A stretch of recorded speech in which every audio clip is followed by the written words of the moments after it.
Nyatakan firman-Mu Tuhan pagi hari ini melalui hamba-Mu yang sederhana ini. Kau pakai lidah mulutnya, Kau juga urapi umat-Mu untuk boleh mendengar kebenaran firman-Mu, boleh menangkap perintah-Mu, firman-Mu, pesan-Mu Tuhan, untuk kami lakukan dalam kehidupan kami, keseharian kami. Terima kasih Tuhan, terima kasih. Kami mengucap syukur pagi hari ini. Kami boleh memuji Tuhan. Kami boleh bersekutu bersama jemaat-Mu yang lain. Kami boleh mendengarkan kebenaran firman-Mu. Kami mendapat kekuatan yang baru. Kami mendapat spirit yang kuat di dalam Kau Tuhan. Dalam nama Yesus. Urapi firman-Mu, urapi hamba-Mu, urapi kami semua Tuhan. Terpuji nama-Mu kekal selamanya. Dalam nama Yesus kami berdoa dan kami mengucap syukur dan siap untuk mendengar kebenaran firman-Mu pagi hari ini. Mari kita semua yang siap katakan amin. Silakan duduk. Puji Tuhan. Terima kasih untuk tim pemuji yang luar biasa yang bawa kita untuk memuji Tuhan. Oke, siapkan hati kita untuk kita mendengar kebenaran firman. Nah, ya, saya mendapat kehormatan dari Bapak Gembala. Terima kasih Bapak Gembala.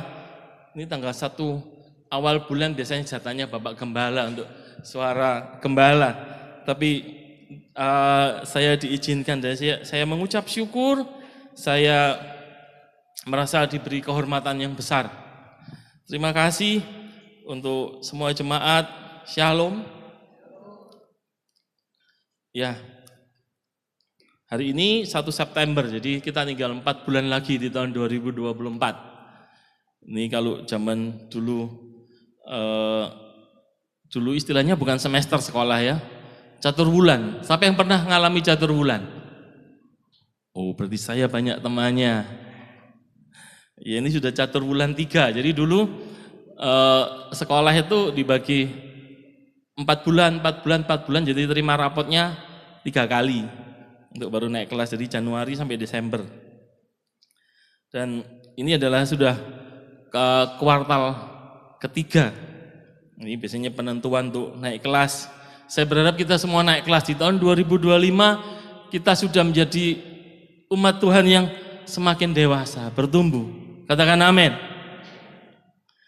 Sekalipun mungkin kalau saudara mendengar berita atau saudara merasakan keadaan kok enggak semakin baik, negara kok semakin ada aja, tapi percayalah seperti fajar yang terbit di pagi hari, itulah janji Tuhan bagi setiap kita, bagi jemaat Tuhan. Saudara tahu enggak sih kalau terang itu cuma ada di bumi loh. Kalau di luar angkasa itu yang bahkan lebih dekat dengan matahari kan. Kalau saudara belajar di luar angkasa itu gelap. Ada matahari padahal, dekat matahari, tapi gelap. Kenapa? Yo, yang masih sekolah bisa jawab, kenapa kira-kira? Jadi di luar angkasa itu gelap. Bukan terang kayak di kita ini siang hari kita lihat terang gitu. Kalau di luar angkasa itu gelap. Karena di ruang angkasa itu tidak ada atmosfer yang membuat sinar matahari itu berpendar, berbias menjadi terang. Ya, jadi kalau dunia ini tidak ada saudara dan saya, dunia ini gelap.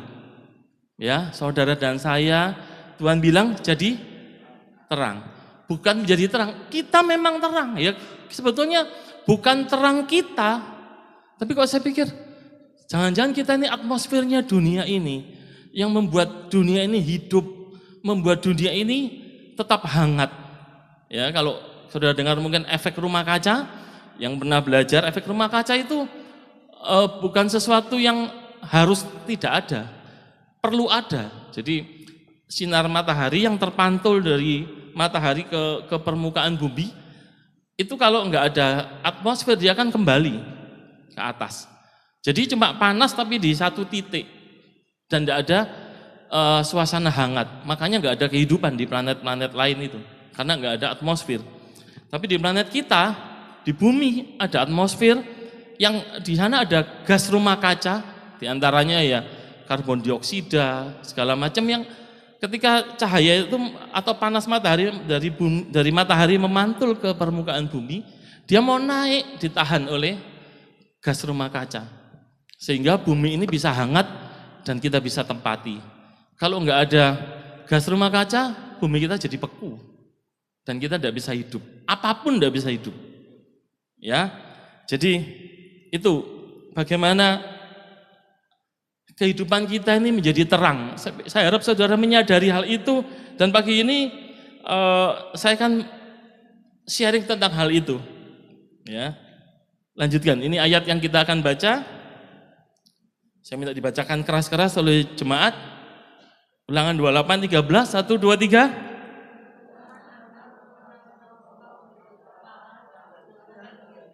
Amin, terus. Amin.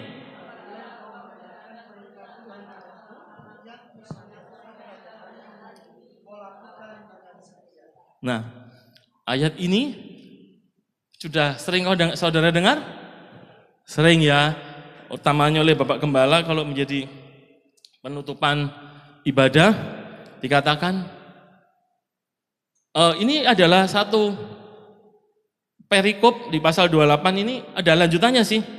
Boleh dilanjutkan. Nah, ini biasanya kalau saudara dengar lengkapnya demikian.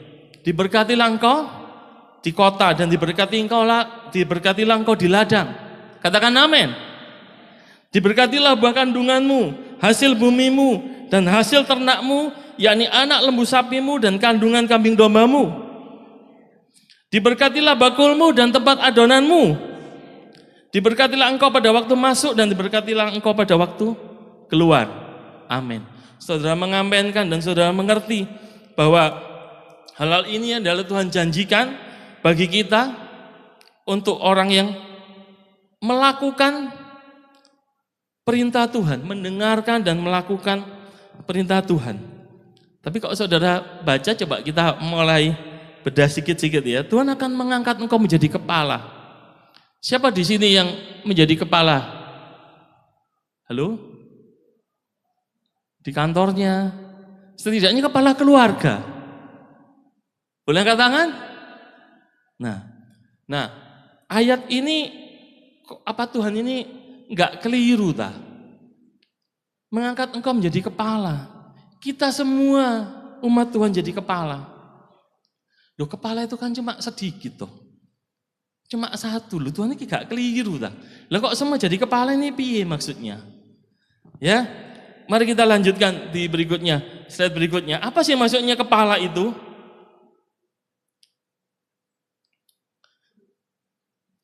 Nah, kalau saudara dengar istilah ini, saudara mungkin bisa menangkap, anak-anak muda khususnya. Kata influencer. Apa influencer itu? Orang-orang yang di media sosial yang TikToker lah, YouTuber lah, yang dia menjadi influencer. Biasanya diikuti dengan followernya berapa gitu kan, influencer. Dan banyak dipakai juga di dunia bisnis. Kayak kemarin anak saya di Jember yang ada peresmian satu outlet dari tempat perusahaannya, itu juga manggil influencer, orang dari Bondowoso. Padahal ya cuma dia datang, mungkin dia datang cuma karena itu kafe ya, datang minum kopi, pesen makanan, minum kopi atau makan sesuatu dan di shoot, nanti kemudian dimasukkan ke TikToknya dia atau ke Instagramnya dia. Itu dibayar, enggak murah, itu mahal bayarannya. Ya, jadi kita kalau saudara suka judul itu adalah leading as influencer, memimpin sebagai influencer. Jadi kita adalah influencer ini. Kalau kita lanjutkan ke slide berikutnya. Nah, ini tadi ayat yang tadi, Tuhan akan mengangkat engkau menjadi kepala dan bukan ekor. Engkau akan tetap naik dan bukan turun apabila engkau mendengarkan firman-Mu, mendengarkan perintah Tuhan Allahmu. Nah, terus apa sih kepala itu di Yesaya dikatakan demikian. Ini jadi kalau saudara baca dari bahasa Ibraninya, kata kepala yang sama itu dipakai di Yesaya 9 ayat 14 yang mengatakan begini, tua-tua dan orang yang terpandang itulah kepala. Siapa kepala? Saya, saudara dan saya, itulah kepala. Dan Matius menjelaskan di dalam Matius 5:14 dikatakan demikian, kota yang terletak di atas gunung tidak mungkin tersembunyi. Ini sambungannya dari ketika Tuhan Yesus bilang, kamulah terang dunia. Kota yang terletak di atas gunung tidak mungkin tersembunyi. Jadi kehidupan kita ini, saudara mau tidak mau, sadar tidak sadar, saudara adalah influencer. Saudara adalah pemimpin di lingkungan saudara. Saudara kan dilihat. Apa buktinya? Kalau saudara bikin salah, ya, hukumannya lebih berat. Ya kan? Wah, wong Kristen aja nih. Nah, selalu begitu kan? Kenapa? Ya karena kita ini dipandang, kita ini dilihat. Kalau saudara juga ikut YouTube itu, coba apa yang dibahas para apologet? Alkitab. Alkitab yang kita pegang ini loh. Sekalipun mereka bukan orang Kristen, yang dibahas itu Alkitab. Apa artinya? Ya bahwa kita ini disorot, kehidupan kita ini disorot. Dimanapun saudara, kapanpun kehidupan kita, saudara dan saya ini disorot. Ya, jadi itulah yang pagi ini akan saya sharingkan. Kita lanjutkan. Apa sih kepemimpinan itu? Nah ini ada pakarnya John Maxwell bilang begini, the true measure of leadership is influence, nothing more, nothing less. Jadi ukuran yang sejati, ukuran yang murni dari kepemimpinan itu adalah influence. Jadi ketika saudara punya pengaruh kepada orang di sekeliling saudara, entah di tempat kerja, entah di rumah, entah di sekolah, entah dimanapun saudara berada, saudara adalah pemimpin. Saudara adalah leader yang punya leadership. Tidak lebih, tidak kurang dikatakan John Maxwell. Jadi leadership itu adalah tentang influence, tentang pengaruh. Pada tahun 75, lanjutkan, ini ada seorang Lauren Cunningham yang mengatakan bahwa ada 7 puncak atau 7 bukit of influence, pengaruh. Mungkin kalau saudara pernah dengar, sudah lama sih 75, mungkin sebagian saudara belum lahir ya. Bahwa ada 7 kepemimpinan yang harus dipegang oleh anak-anak Tuhan. Jadi anak-anak Tuhan bukan cuma jadi terang di sini, bukan cuma jadi terang di gereja. Justru ada 7 gunung dikatakan, 7 bukit, ada religion. Nah pagi ini yang saudara lakukan, ini cuma satu aspek, religion, agama. Tapi ada lagi, family, di keluarga saudara, education, di pendidikan, di media, entah saudara seorang wartawan atau tadi TikToker, YouTuber, saudara juga harus jadi influencer bagi kerajaan Allah. Kemudian arts dan entertainment. Jadi bukan berarti seni dan hiburan, dunia hiburan, entertainment itu enggak masuk dalam radarnya kerajaan Allah dan bisnis. Ini bukan urutan ya. Jadi saudara jangan membacanya, oh yang penting religion, enggak. Semuanya penting. Nah itu kalau di sebelah kanan itu kalau di ABC kan demikian. Ada art, business, church, gereja, data and media, education, family, dan government. Jadi government, pegawai pemerintah, polisi, tentara, aparat negara, itu juga adalah Tuhan pakai dimanapun. Jadi saudara jangan mempertentangkan begini. Kalau di gereja rohani, kalau tidak di gereja rohana, bukan. Dimanapun saudara tetap murid Yesus. Dimanapun saudara, tetap terang dunia. Ya, jadi saudara nggak bisa, kalau di gereja harus bagus, sopan, ramah, terus apa lagi, yang baik-baik lah. Tapi kalau di luar, saudara di lalu lintas, saudara berangasan, nanti kalau sudah ada orang yang nyalip mendadak, udah keluarlah kata-kata puisi dan sebagainya. Dan juga kalau di keluarga saudara mendidik anak-anak kok bandel, anak-anak kok enggak nurut, ya didiklah dengan kebenaran. Beberapa kali kita sudah mendengar tentang mendidik anak-anak dalam keluarga kita dan bagaimana orang tua dan anak itu saling memberikan penghormatan sebaiknya. Jadi bukan hanya anak yang membawa kehormatan bagi orang tua, tapi orang tua juga menjadi kehormatan bagi anak. Ya, saudara bisa bayangkan kan, kalau anak bapaknya seorang penjahat, anaknya malu nggak ngakuin?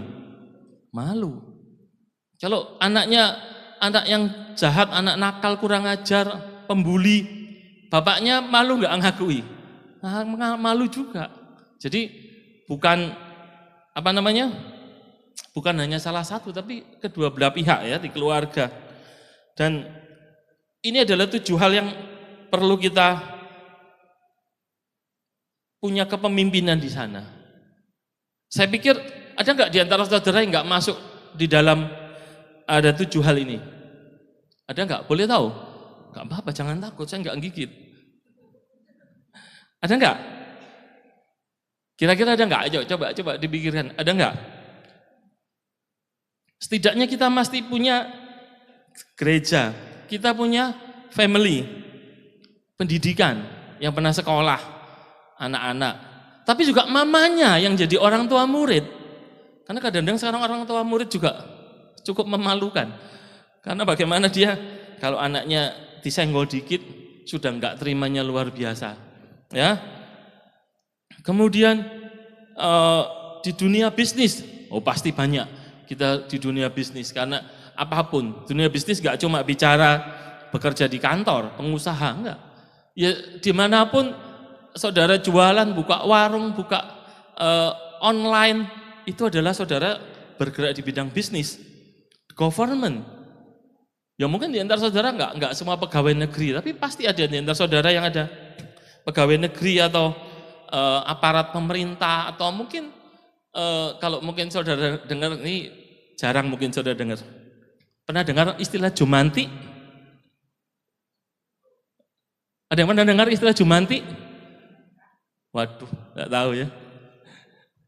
Jumanti. Jadi ada istilah jumanti, ibu-ibu biasanya. Iya. Cuma ngurusi jumanti itu juru pemantau jentik nyamuk. Lah dia bertanggung jawab untuk satu daerah biar nggak ada DB, nggak ada penyakit untuk kaitannya dengan nyamuk. Dia yang ngunjungi rumahnya warga-warga untuk lihat ada nggak jentik nyamuk di tempayan, di kamar mandi, di mana.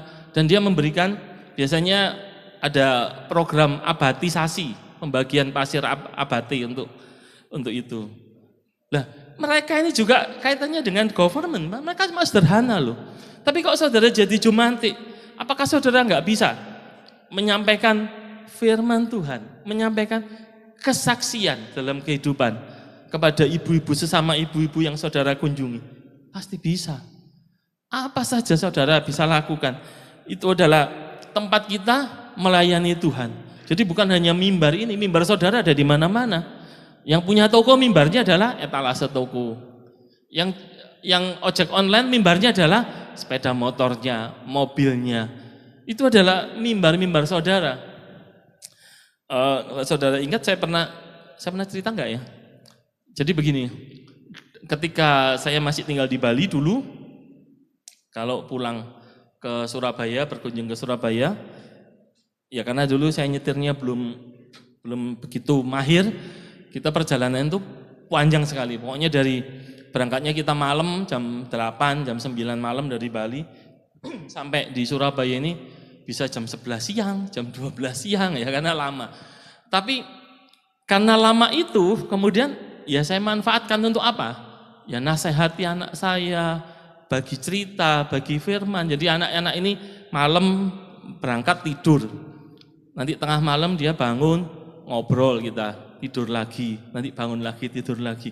Jadi saya pergunakan mobil itu sebagai mimbar yang panjang, karena mereka tidak mungkin menolak kan. Kalau nolak dia turun di tengah jalan, ya kan? Pasti dia mendengarkan omongannya papahnya apa, mamanya apa, denger aja semuanya. Dan itu jadi pengalaman yang luar biasa. Jadi setiap kita selalu terlibat di dalam 7 gunung ini. Oke, kita lihat apa sih arti influence? Bisa kita lanjutkan ya. Kalau kata Merriam-Webster, influence adalah the power or capacity of causing an effect in indirect or intangible ways. Jadi kekuatan atau kapasitas yang menyebabkan dampak secara tidak langsung atau secara tidak berwujud. Jadi influence itu seperti itu. Jadi bukan yang merintah langsung ini tentu bukan influence, tapi dampaknya secara tidak langsung. Ketika saudara melakukan mungutin sampah, bersih, terus tetangga mulai ikut, semuanya mulai ikut. Dan itu nggak bisa dijelaskan, secara nggak wujud. Saudara nggak ngajak mereka, saudara nggak mempengaruhi apa-apa, tapi gara-gara saudara lingkungan itu jadi bersih, lingkungan itu jadi sehat. Nah itu adalah influence. Jadi kita semua bisa jadi influencer, pembuat influence itu adalah influencer. Nggak bergantung pada status. Berikutnya, jadi nggak bergantung pada status. Entah itu kekayaan, pangkat atau apapun. Jadi semuanya bisa jadi influencer. Coba kita lihat, kalau zaman dulu memang biasanya kita suka ngomong gini kan, ya dia kan orang kaya, semua omongannya didengarkan orang. Semua dia ngomong bohong pun didengarkan orang, kalau orang kaya. Ya, memang kadang-kadang begitu sih dunia demikian, tapi saya mau beritahu saudara tidak selalu demikian. Coba kita lihat di Kejadian, di Perjanjian Lama, kita melihat orang-orang yang memang terkenal. Jadi influencer kalau istilah sekarang. Karena apa? Karena kekayaannya, karena hikmatnya. Abraham dikatakan adapun Abraham sangat kaya, banyak ternak, perak dan emasnya. Ya, ini karena kekayaannya. Sekarang Salomo dikatakan melebihi semua raja di bumi dalam hal kekayaan dan hikmat. Seluruh bumi berikhtiar menghadap Salomo untuk menyaksikan hikmat yang telah ditaruh Allah di dalam hatinya. Katakan seluruh dunia, ya, seluruh bumi berusaha untuk menghadap Salomo, untuk menyaksikan, untuk ngobrol dengan Salomo tentang hikmat-hikmat Tuhan. Ini juga akan saudara alami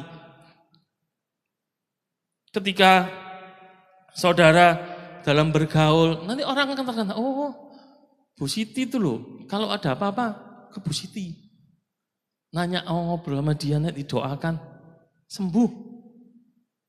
Mas harus nunggu Pak Gembala sih? Enggak kan?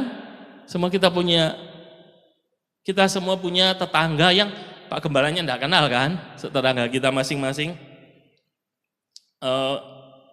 Saya ingat ada peristiwa perempuan pendarahan yang lama sekali dan dia menyentuh ujung jubah Yesus. Kenapa kok dia menyentuh ujung jubah aja dia sembuh? Imannya dia. Tapi jangan lupa, semua yang dipakai Yesus penuh kuasa, ikut berkuasa. Jadi mulai dari jubah, mungkin kalau orang itu pegang sandalnya pun sama efeknya. Tapi dia imanin, aku pegang jubahnya, ujung jubahnya aja. Saudara pernah bayangkan enggak? Untuk cuma ujung jubah sudah bisa menyembuhkan. Kalau saudara bayangkan Kristus adalah kepala, ya. Gerejanya ini adalah tubuh Kristus. Berarti saudara bagian dari tubuh Kristus kan? Saudara jumbengnya bisa bisa jadi saudara ujung jubahnya Tuhan kan? Karena tadi kan dikatakan Yesus kepala, gerejanya adalah tubuh Kristus, dan kita adalah gerejanya. Kita tubuh Kristus, berarti tubuh kan juga termasuk pakaiannya segala macam. Pertanyaannya, saudara punya kuasa enggak berarti? Punya. Saudara influencer, saudara terang dunia, saudara punya kuasa. Jadi kalau ada tetangganya yang dirasuk setan, ada tetangganya yang sakit, kuasanya sama enggak? Harusnya sama. Cuma saudara, kadang kita ini enggak percaya aja loh. Kita ini kadang begini. Tadi pemimpin pujian menyampaikan, di sini ada hadirat Allah. Saudara bilang, amin. Di rumah kita ada hadirat Allah enggak? Ada. Di mana enggak ada hadirat Allah? Tidak ada. Tapi kenapa kalau kita lewat kuburan kita takut? Kita kok rasanya kita lebih sensitif sama hadirat yang lain-lain dibandingkan hadirat Allah? Ya kan? Mestinya kita ini kan seperti kalau ibaratnya handphone atau radio ya, atau mikrofon ini loh, ini kan nggak ada sambungannya kabel ke sana ini, tapi bisa keluar suaranya. Nah kita ini harusnya bisa sensitif seperti hal ini, dibandingkan kita sensitifnya kepada hal-hal yang, oh ini ada rasa-rasa ada setan ini, ada roh-roh jahat. Kok kita sensitifnya hal itu gitu loh? Kenapa nggak kita sensitifnya? Oh ini ada hadirat Tuhan ini. Di mana aku melangkah ada hadirat Tuhan. Ya, ayo kita ubah tuning. Kalau radio itu dituning gelombangnya, jangan ke gelombang yang lain, kita gelombang ke gelombangnya Tuhan, supaya kita sensitifnya kepada Tuhan. Kalau saudara gelombangnya diarahkan sensitif hal-hal yang duniawi, hal-hal yang horor-horor, ya sensitifnya ke sana. Padahal kita ini diciptakan Allah dengan nafas Allah. Harusnya tuningnya ini persis, nggak berubah. Jadi ini ketika saya bicara ini di sana ada penerima receiver, dia nggak akan ngaco kemudian dia masuk siaran radio RRI atau radio apa, nggak akan. Karena dia cuman bisa untuk ini. Nah hidup kita seperti itu. Ya, amin. Ya, jadi kalau besok Senin ngalami segala hal, ada hadirat Allah. Ingat, ada hadirat Allah dalam hidupmu. Amin. Ya, itu tadi yang orang kaya, orang berpengaruh. Alkitab juga menyatakan ada orang-orang sederhana yang dipakai Tuhan, seperti saudara dan saya. Coba kita lihat ya. Di 2 Raja-Raja 5 dikatakan demikian.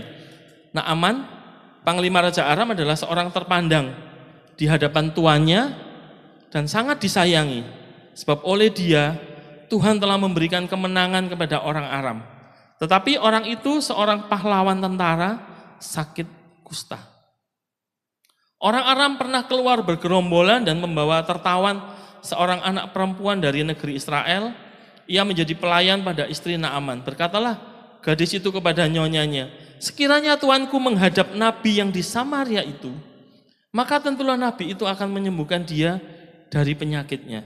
Lalu pergilah Naaman memberitahukan kepada tuannya, katanya, begini-beginilah dikatakan oleh gadis yang dari negeri Israel itu. Pernah dengar cerita ini ya? Yang pernah sekolah minggu? Katakan amin. Oh enggak semua berarti. Ya. Jadi dikatakan di ayat kedua, yang berikutnya ini saya coba sarikan. Di ayat yang kedua dikatakan, ada kata gini, membawa tertawan seorang anak perempuan dari negeri Israel. Itu di King James dikatakan little maid. Kalau dalam bahasa Yunaninya genduk. Ya, genduk. Jadi perempuan yang masih kecil dan diambil, ditawan untuk jadi hamba di rumah Naaman, seorang anak perempuan dari negeri Israel. Dan kemudian dikatakan berikutnya adalah little meat. Jadi little meat itu adalah seorang tadi katakan henduk kecil. Little itu dalam bahasa Ibraninya adalah katan. Katan itu kalau diterjemahkan dalam bahasa Indonesianya adalah tidak penting, unimportant. Jadi nggak disebut namanya. Siapa gadis kecil ini nggak disebut. Maid itu gadis muda. Jadi ini adalah kalau disambungkan little maid atau dalam bahasa Indonesia begini. Ini adalah gadis muda kecil yang nggak penting. Nggak penting. Kita aja penting kok. Ya kan? Kita aja ada namanya semua. Amin. Ini dikatakan nggak penting. Seorang nggak penting. Tapi apa yang dilakukan? Ketika dia bilang beginilah dikatakan gadis yang dari negeri Israel. Jadi Naaman ini menghadap kepada rajanya, Tuan, kayak gini loh, aku dapat cerita kayak gini dari seorang. Kan masih tuannya nanya, cerita dari siapa? Itu anak perempuan Israel yang pernah saya bawa, saya tawan untuk menjadi hamba istri saya. Kalau saudara jadi rajanya mungkin saudara akan mikir, Naaman iki genah. Ya kan? Kok dipercaya, itu kan musuh. Itu kan anak kecil yang nggak penting. Kok mbok rungokno itu ngapain gitu kan? Tapi ternyata kata-kata gadis ini didengar oleh nyonya Naaman, diperhatikan oleh Naaman dan dilakukan oleh Naaman. Sehingga dia minta izin kepada rajanya untuk dia pergi ke Israel. Ya. Dan kita tahu dari peristiwa ini Naaman sembuh enggak? Sembuh Naaman. Gara-gara gadis kecil. Jadi jangan bilang Naaman punya iman. Enggak, Naaman orang Aram, musuh Israel. Tapi cuma gara-gara gadis kecil yang tadi dikatakan enggak penting, dia mendapatkan sesuatu yang besar. Ini panglima besar loh, negara besar. Jadi di masa itu Aram adalah kerajaan yang super power di eranya Israel ini. Jadi sudah bisa bayangkan ya, dari anak kecil dia menjadi influence kepada nyonya Naaman. Nyonya Naaman ngomong kepada suaminya Naaman, dan Naaman ngomong ke raja. Influencer ini. Sekalipun dia kecil dan nggak penting. Kita lihat sekali lagi, ada satu contoh lagi di Kejadian 39. Jadi ayat pertama, adapun Yusuf telah dibawa ke Mesir dan Potifar seorang Mesir, pegawai istana Firaun, kepala pengawal raja, membeli dia dari tangan orang Ismail yang telah membawa dia ke situ. Tetapi Tuhan menyertai Yusuf sehingga ia menjadi seorang yang selalu berhasil dalam pekerjaannya. Maka tinggallah ia di rumah tuannya, orang Mesir itu. Setelah dilihat oleh tuannya bahwa Yusuf disertai Tuhan dan bahwa Tuhan membuat berhasil segala sesuatu yang dikerjakannya. Terus lompat ayat ke-6, segala miliknya diserahkannya pada kekuasaan Yusuf dan dengan bantuan Yusuf ia tidak usah mengatur apapun selain dari makanannya sendiri.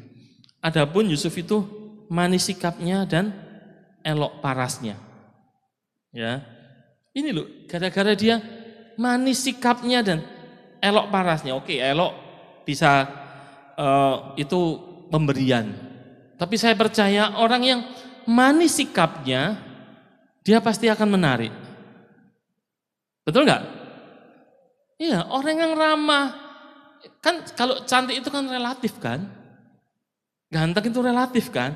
Tapi ketika saudara ramah, manis sikapnya, maka saudara akan diperhatikan orang. Sehingga orang akan, awalnya dia enggak tahu Yusuf ini disertai Tuhan. Pasti awalnya Yusuf nggak bilang, bos pokoknya serahkan pada aku, Tuan Potifar, beres. Ini anak Tuhan ini. Enggak, dia enggak bilang gitu. Dia cuma melakukan bagiannya aja lah. Budak loh saudara, budak itu adalah hamba yang paling levelnya paling bawah, itu enggak ada nilainya. Kalau tuannya enggak senang, bisa dijual. Tuannya enggak senang, bisa dibunuh. Enggak ada urusan, enggak ada hukum yang ngatur itu. Tapi dikatakan ayat ke-6, manis sikapnya.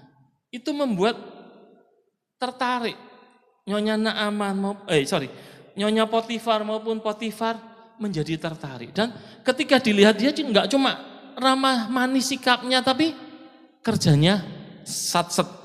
Saudara tahu satset? Satset, tak-tak, tas-tas, ya itu kan ya. Itu. Dia bekerja dengan itu. Nah, itu membuat tuannya menyerahkan banyak hal. Dan dari situ setelah diserahkan, dikatakan Tuhan menyertai Yusuf, diberkati. Ya, urutannya demikian kan. Kalau itu enggak diserahkan Yusuf, enggak ada berkat. Tapi kalau Yusuf itu orangnya jutek, orangnya males, orangnya enggak beres, apa mau diserahkan urusan? Enggak akan. Ya dimulai yang dilihat mata oleh dunia ini loh. Saudara, orang yang ramah, kerjanya satset, tas-tes itu tadi. Sehingga saudara mendapat kepercayaan, demi kepercayaan. Dan dari situ orang akan lihat, oh orang ini disertai Tuhan. Enggak bisa kok saudara waktu diam-diam terus orang dunia akan lihat, oh orang ini disertai Tuhan. Yang ini enggak bisa. Ketika saudara sudah bertindak, sudah bersikap dengan baik dan benar, maka berkat Tuhan akan turun atas pekerjaan saudara, atas karya tangan saudara. Dan dari situ dunia melihat saudara disertai Tuhan. Jadi jangan bilang, kok orang lain enggak tahu ya aku disertai Tuhan, aku ini tiap minggu ke gereja. Bukan itu saudara. Tapi biarlah saudara menjadi influencer dari hal-hal yang kecil. Ini adalah pertama, ini langkah si Yusuf pertama di rumah Potifar. Jadi dia influence di rumah Potifar. Ya, dia jadi influence sehingga dia dipercaya, jadi influencer. Kemudian berikutnya di ayat yang ke-20, ini datanglah peristiwa ketika Nyonya Naaman menggodai Yusuf dan Yusuf lari, nggak mau. Difitnahlah dia. Yusuf difitnah oleh Nyonya Potifar. Dikatakan ayat 20, dikatakan lalu Yusuf ditangkap oleh tuannya dan dimasukkan ke dalam penjara, tempat tahanan raja. Demikian Yusuf dipenjarakan di sana. Tetapi Tuhan menyertai Yusuf dan melimpahkan kasih setia kepadanya dan membuat Yusuf kesayangan bagi kepala penjara. Ya, kualitasnya Yusuf tidak berubah. Dia bisa aja loh, pahit hati, marah dia. Aku ini sudah tidak salah, sudah membela kebenaran. Kok gini ya Tuhan? Kok aku malah masuk penjara ini? Aku ini tidak, sudah melakukan firman loh aku ini. Menjauhi yang jahat, menjauhi dosa. Kok malah aku masuk penjara? Tapi kita lihat, dikatakan berikutnya, sebab itu kepala penjara mempercayakan semua tahanan dalam penjara itu kepada Yusuf. Dan segala pekerjaan yang harus dilakukan di situ, dialah yang mengurusnya. Dan kepala penjara tidak mencampuri segala yang dipercayakannya kepada Yusuf karena Tuhan menyertai dia dan apa yang dikerjakannya dibuat Tuhan berhasil. Jadi yang dibuat berhasil apa? Apa yang dikerjakannya. Bukan apa yang dibiarkannya, tapi yang dikerjakan Tuhan buat berhasil. Di penjara pun Yusuf menjadi influencer. Di penjara bayangkan. Dia orang dari bangsa lain, bangsa luar dari Mesir, tapi di penjara di Mesir, dan dia jadi orang kepercayaan kepala penjara. Dan saudara tahu, justru di dalam penjara ini adalah asal mula dari segala hal yang nanti akan dilalui Yusuf. Ya. Jadi tadi pertama dia influencer di rumah Potifar. Sekarang di rumah penjara dia juga jadi influencer. Sehingga kalau saudara ikuti ceritanya cukup panjang. Yusuf ini di Kejadian dari 39 atau 37 itu sampai 50. Ini tokoh yang luar biasa. Di penjara dia tadi dikatakan dipercayakan semua tahanan, sehingga dia bisa ketemu sama juru roti, juru minuman. Dan juru roti itu bukan bukan tukang bikin roti ya. Atau juru minum bukan bartender, bukan. Di istana istilahnya itu adalah orang-orang penting, pejabat-pejabat penting yang dekat sama raja, sehingga dikatakan mereka bisa memberontak, ya kan? Kalau mereka itu cuman tentara di luar, nggak bisa memberontak. Yang memberontak orang-orang dalam, orang dekat. Dan dari sana Yusuf kenal sama juru minuman, juru roti, sampai dia menafsirkan mimpinya, dan yang dikembalikan ke istana juru minuman. Oh, pintar, lulus. Ya, juru roti akhirnya digantung, juru minuman dikembalikan ke jabatannya. Dan Yusuf pesen, Pak, nanti kalau ketemu Firaun, tolong omongkan ya, aku ini bukan orang sini, bukan akamsi gitu kan, bukan orang sini, dan saya difitnah, saya dipenjara, tolong sampaikan aku ini orang enggak salah gitu loh. Tapi yang terjadi adalah Yusuf dilupakan. Ada itu ayat dikatakan Yusuf dilupakan sampai selama kurang lebih 2 tahun. Nah, sekarang pada suatu ketika Raja Firaun bermimpi. Nah, baru saat itulah si juru minuman ingat, oh iya, di penjara itu ada Yusuf. Dia yang dulu mengartikan mimpiku dan aku dikembalikan ke jabatanku semula. Mungkin dia bisa. Akhirnya dipanggillah dia. Ini kita lompat di Kejadian 41 ya. Oh, itu sudah. Oleh sebab itu, baiklah tuanku mencari seorang yang berakal budi dan bijaksana. Jadi Yusuf bilang kepada Firaun, setelah mengartikan mimpinya ada 7 tahun kelimpahan, 7 tahun kekeringan, kelaparan, Yusuf bilang, sebaiknya Tuhan cari seorang yang berakal budi dan bijaksana, dan untuk mengangkat jadi kuasa atas tanah Mesir. Baiklah tuanku Firaun berbuat begini, yakni menempatkan penilik-penilik atas negeri ini, dan dalam ke-7 tahun kelimpahan itu memungut 1/5 dari hasil tanah Mesir. Mereka harus mengumpulkan segala bahan makanan dalam tahun-tahun baik yang akan datang ini, dan di bawah kuasa tuanku Firaun menimbun gandum di kota-kota sebagai bahan makanan serta menyimpannya.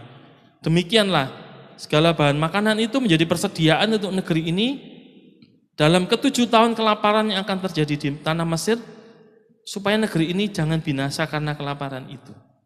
Ya. Saudara bayangkan, ini seorang narapidana, gitu, orang penjara, yang dia bisa menasehati loh.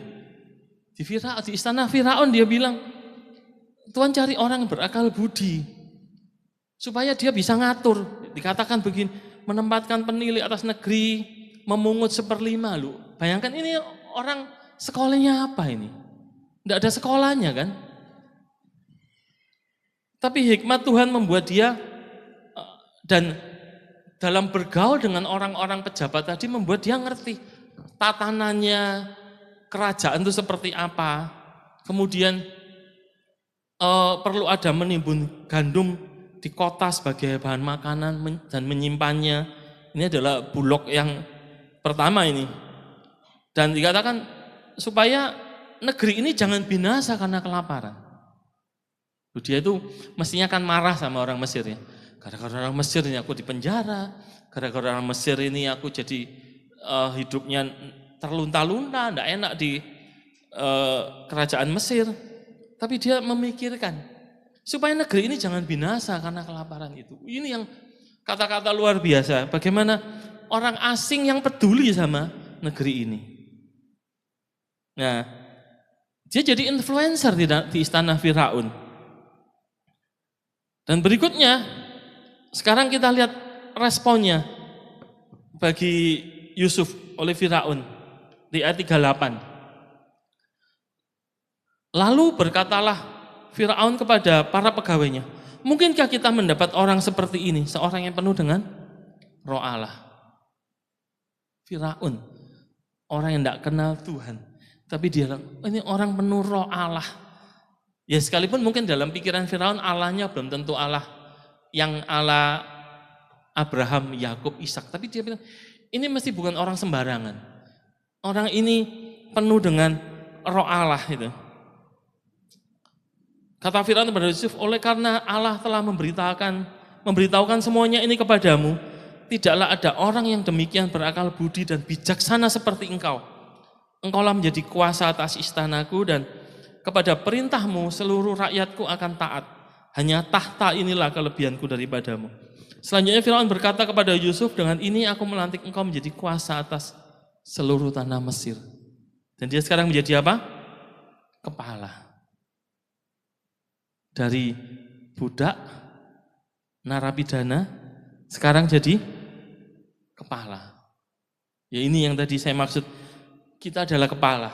Jadi apapun yang kita alami mungkin seperti Yusuf, dari budak sudah tidak enak kok jadi narapidana yang, dan kalau narapidana itu adalah dikatakan itu adalah tawanan raja.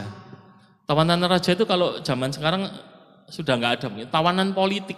Jadi tahanan politik itu ndak harus ikut pengadilan, pokoknya dipenjarakan. Zaman dulu loh, raja itu perintah raja adalah hukum. Jadi kok dia bilang kamu masuk penjara, kamu keluar penjara, ya apa omongannya raja? Kalau rajanya bilang wes ndak diomong lagi masuk penjara, ya sudah sampai mati di penjara. Sampai seperti itu. Tapi Yusuf seperti ini, seperti kita lihat sekarang. Dia jadi influencer sampai di tanah Mesir. Jadi dia kalau dikatakan apakah pengalaman budaknya itu harus dihapus? Tidak bisa. Dia tanpa jadi budak Potifar, dia tidak bisa masuk penjara. Tanpa masuk penjara, dia tidak kenal juru minuman. Tanpa kenal juru minuman, dia tidak bisa ketemu Firaun. Tanpa ketemu Firaun, dia tidak bisa jadi raja muda. Jadi pengalaman hidup ini tidak perlu ada yang disesali. Jadi kalau saudara mungkin merasa, ada enggak masa lalu saya yang perlu diganti ya? Saya harus katakan tidak ada. Pengalaman itu Tuhan izinkan, sepanjang saudara bersama Tuhan, itu akan bawa saudara semakin naik menjadi kepala dan bukan ekor. Ya, ini kalau saudara lihat CV-nya Yusuf, ini saya ringkaskan sederhana, dia jadi budak di rumah Potifar, ini terus naik pangkat jadi supervisor gitu kan, kemudian jadi narapidana, itu 13 tahun, terus sampai jadi konsultan Firaun dan jadi penguasa Mesir. Dan ini yang penting, disertai Tuhan itu penting bagi kita. Amin. Amin. Tapi dapatkah dunia melihat dan mengakui bahwa Tuhan menyertai kita? Itu yang jauh lebih penting. Jadi kita ngomong kita merasa disertai Tuhan, tapi orang lain melihat, kamu disertai setan, kamu jahatnya gak karuan. Ya kan? Biarlah orang yang akui kita tahu kita disertai Tuhan, kita hidup dalam hadirat Tuhan, tapi orang lain juga tahu, oh iya, orang ini penuh roh Allah.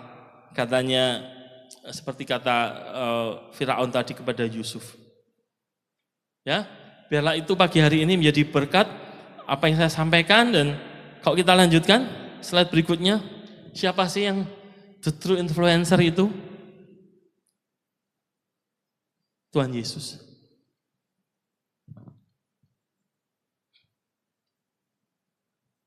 Jadi dia adalah mestinya jadi influencer bagi kita. Baru kita bisa jadi influencer bagi dunia. Itu urutannya. Kalau kita lihat di Matius 5, dikatakan ini ayat lengkapnya. Kamu adalah terang dunia. Kota yang terletak di atas gunung tidak mungkin tersembunyi. Jadi saya bilang, saudara ini terang dunia letaknya di atas gunung dan tidak mungkin tersembunyi. Jadi jangan bilang, aku tak pura-pura bukan jadi orang Kristen. Tidak bisa.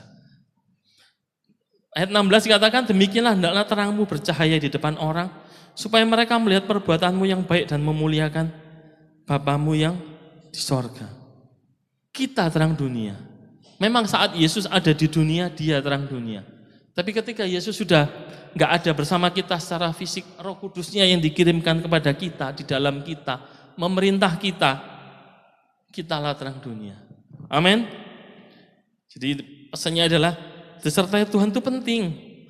Tapi yang penting adalah orang dapat melihat kita disertai Tuhan. Ya, kiranya Tuhan berkati apa yang telah kita belajar bersama dan kita siap jadi kepala. Katakan kiri kanan, kamu kepala bukan ekor. Amin. Allah Tritunggal yang hidup, terima kasih buat sepanjang ibadah yang sudah diberkati. Tidak ada nama lain yang kepadanya kami layak memperuntukkannya. Hormat, kemuliaan, keagungan, kemasyuran dan sembah hanya bagimu Tuhan Yesus Kristus, Allah sesembahan dan junjungan hidup kami. Setiap rupiah yang anak-anakmu sudah berikan sebagai persembahan, ucapan syukur ataupun persepuluhan, boleh menyukakan hati Tuhan. Tuhan menerimanya dan Tuhan memperhitungkannya sebagai kebenaran. Tuhan membukakan jalan, menyatakan yang terbaik, memberkati umatnya dengan sedemikian rupa. Terima kasih Tuhan Yesus, dengan segenap cinta kami kepadamu ya Tuhan. Kami menyerahkan hidup kami supaya kami boleh berdampak, kami boleh menjadi berkat. Dimanapun kami berada, kami akan membawa jiwa-jiwa untuk mengenal dan menerima Engkau sebagai satu-satunya juru selamat pribadi dan tidak ada yang lain. Terima kasih Bapa di sorga. Sebentar kami pulang meninggalkan gereja ini untuk sementara waktu. Kami mengucap syukur kami sudah diberkati.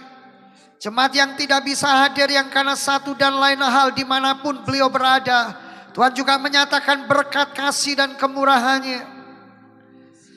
Kami mendoakan jemaat yang berulang tahun di sepanjang bulan Agustus, semua diberkati oleh Tuhan. Semua beroleh kasih karunia untuk lebih mengenal Tuhan, lebih daripada segala yang mereka rindukan dan gumulkan. Mereka mau mengenal Engkau, mengerti dan memahami Tuhan, sehingga di dalam kehidupan kami boleh menjadi pribadi yang berkenan kepada Tuhan. Kami memberkati untuk bangsa dan negara kami, memberkati Bapak Presiden dan Wakilnya, TNI dan Polri, para menteri, pejabat tinggi tertinggi negara. Kami menyerahkan Indonesia yang kami cintai. Biar negeri kami menjadi negeri yang gemah, ripah, lojinawi, penuh damai sejahtera, penuh berkat. Dan Tuhan Yesus diagung-agungkan, diluhurkan dan ditinggikan. Ya Tuhan, kami menyerahkan setiap program-program gereja yang ada di seluruh Indonesia, bahkan di belahan dunia ini. Biarlah di dalam kesemuanya hanya nama Tuhan yang dimasyurkan, hanya nama Tuhan yang ditinggikan. Kami juga berdoa buat semua partner-partner pelayanan dimanapun beliau berada. Tuhan membukakan jalan, Tuhan memberkati, Tuhan menyatakan yang terbaik. Terima kasih Bapa di sorga, di sepanjang ibadah ini kami sungguh mengalami kehadiran Tuhan, lawatan Tuhan, kami dipuaskan oleh firman Tuhan. Lewat puji-pujian dan penyembahan, Tuhan pakailah semua penata layanan yang ada bagi hormat kemuliaan nama Tuhan. Sidang jemaat yang dikasihi Tuhan, angkatlah kedua belah tanganmu. Arahkan pandanganmu kepada sorga. Sebelum kau pulang sekarang, terimalah berkat dari Allah Bapa, cinta kasih kemurahan Tuhan Yesus Kristus Sang Putra, di dalam persekutuan Allah Roh Kudus akan menyertai dan memimpin kehidupanmu, pekerjaanmu, masa depan, keluarga, rumah tanggamu, sekarang bahkan sampai selama-lamanya. Pulanglah, terimalah berkatnya dan jadilah engkau berkat. Puji Tuhan. Amin.